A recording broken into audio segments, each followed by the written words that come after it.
continue our efforts to help you become an informed voter as we meet the candidates here on Great Day. This morning we're joined by Michael Rubio. He's running for the Democratic nomination for the 16th Senate District. Yeah, and that seat is currently held by Dean Flores, who is terming out. Thank you very much for being with us today. Thank you, Kim, for having me. You are a Kern County supervisor. Why move to the state level? The stakes are too important. Right now I've been blessed with a beautiful wife and a precious little daughter who's 3 years old, and the way I see it, we can either sit back and deal with a Sacramento that's completely broken, or we need to throw our hat in the ring and try to fix it. And so together with my wife, we sat down, we talked about it, and the timing seemed right for us. And so we decided to set off on two important goals. That was to draw support from the district. So I've spanned from Arvin, in the southern part of the district. This is the third largest geographical district in the entire state of California. And so we've driven from Arvin all the way north to Fireball, and I'm proud to say that today we have endorsements from, of the 23 incorporated cities, we have endorsements from 21, either mayors or city council members from those small cities, because I think in the end of the day, Sacramento is broken because of where we are geographically. The rural part of the state is often left with a voice that doesn't get heard, and the debate is really between urban California and rural California. And so that's why we're taking the voice of the Valley, a platform right to Sacramento, to the heart of it, to see to it that our voice is finally heard and that we get our fair share. Well, what would be the first thing if elected, you go to Sacramento? Would it be the budget that you would work on and try to get it under control? Yes, Kopi, not only the budget, but we'd also have to provide a mechanism for people to get back to work. Because the most important budget today that's at stake is for the father or the mother who's at home who can't make ends meet, can't put food on the table. And when they're not working, revenue's not going to Sacramento, it just compounds the problem. And that's why today most candidates that come and sit in this chair are telling you that their #1 issue is jobs. And so the top of our platform is jobs, water, and we've got to make sure that every child is able to go to school and get a good education. You mentioned the water issue. Your district represents Kern, Kings, Fresno counties. Some of those areas affected very much so by the state water crisis. Absolutely. Where do you stand on the November water bond? I wholly support it. But let's make one important little note. We shouldn't let perfection get in the way of progress. And this bond is far from being perfect. There are a lot of items in it that are not good, but the reality is that we need water, #1. We need above ground, below ground storage, and we need a conveyance system to bring that water, because it's very simple. The majority of our water comes from the north, the majority of our users are to the south, and we've got to fix that problem. And that's long term. We need an immediate fix, though, because if this bond does pass, it will take decades before the conveyance system is actually built and the storage facilities are built. So we need an immediate fix. We've got some good rulings out of the court system here recently that are a little more common sense.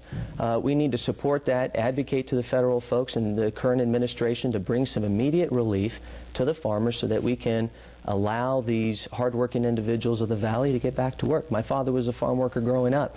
In fact, I had to move from little old Lost Hills to the big city of Shafter in the southern part of the Valley when the drought occurred, man-made or naturally. There was no more water, so the farm went under. We had to move from Lost Hills, and so I've lived through that in the late 80s.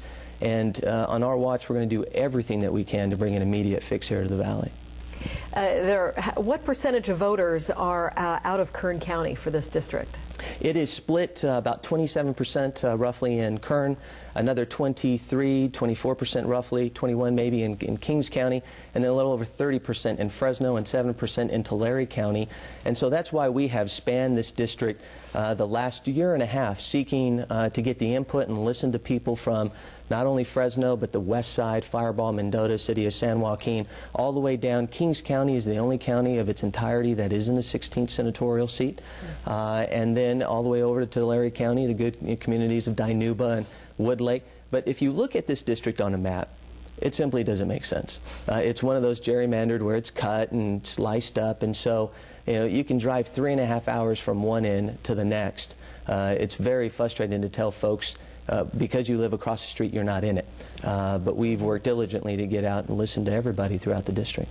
Do you feel that government is too big and it should be cut back a little bit and stay out of people's way to get things done. As far as businesses, we hear about businesses leaving California, going to Nevada, Michigan, wherever. We're losing jobs, we're losing the tax base because of so many rules and regulations that are stifling the growth of business and stifling the growth of jobs. Kopi, whether it's big or small, I have no tolerance for a government that doesn't work. And right now, Sacramento is broken. Let me give you a couple examples. Whether it's the Endangered Species Act, if we find a horned-toed leopard lizard or this little fish, there's no common sense approach to fixing the problem. We have to do something about the Endangered Species Act to bring some common sense back to it. When I talk to the business community, they just want a greater level of assurity they're going to be able to get the job done, number one. Number two, Sacramento is broken. Whether you like the ARA funding or the funds coming from President Obama, it was released to the state to create jobs. Here recently we found out billions of dollars were held up in the Historic Office of Preservation. That's unacceptable. Someone ought to get fired at the top to see to it that those dollars are released to come down. So is government too big, too small? Yeah, it's probably too big. We got to make some cuts. But if it was too small and ineffective and not working, I'd be just as frustrated and just as passionate to go to Sacramento and fix it today so that it can work on behalf of the Valley and this great state again. You made gangs a major priority in your time as a county supervisor. What do you think needs to be done on the state level, funding-wise? I mean, when there's not that much money available. Yeah, we got to give more control to local governments. When you talk to police chiefs, county sheriffs, they are constrained by what the state does. I mean, here we see it in the release of the May Reves by the governor with this crazy idea to say that they're going to take prisoners who are the responsibility of the state, change their sentencing to try to put it on the or burden local counties to put it in their prisoners when we're already full. We're already trying to find ways to keep our own jails open. To then take on the burden of the state is unacceptable. And so from the state's perspective, they got to get their act in order with respect to the budget, to let funds go down as they should. Prop 42 is a perfect example for it. That was the tax on gasoline. Historically, of the 18 cents that was on every single gallon at the pump, we got 3 cents back to fix our roads. 3. So people joined together, we got Prop 42 passed. That assured that those dollars would stay locally to fix our roads. What's Sacramento doing now? They're changing the structure of that tax at the gas pump so that they can raid those coffers again and get those dollars back. This is how it's broken, and that's why we're working so hard to get to Sacramento to fix it. All right, Michael Rubio running for the 16th Assembly District. Thank you very much for joining us today. Senate. Oh, sorry. Thank you. That's right. Thanks, Kim. I appreciate it for joining us. A reminder, the statewide primary election is Tuesday, June 8th. This is your last day to vote, to register to vote for the primary. KMPH.com is a great source for political news. Now there you'll find the latest headlines, biographies on the candidates, and links to their websites. Click on KMPH Politics in the news drop-down menu. And you can also learn more about the candidates by tuning in to California Vote 2010, which airs on our sister station and our station at night. There is also a link to the California Vote 2010 page on the website. It is kmph.com. Hey, don't go away. We'll be right back.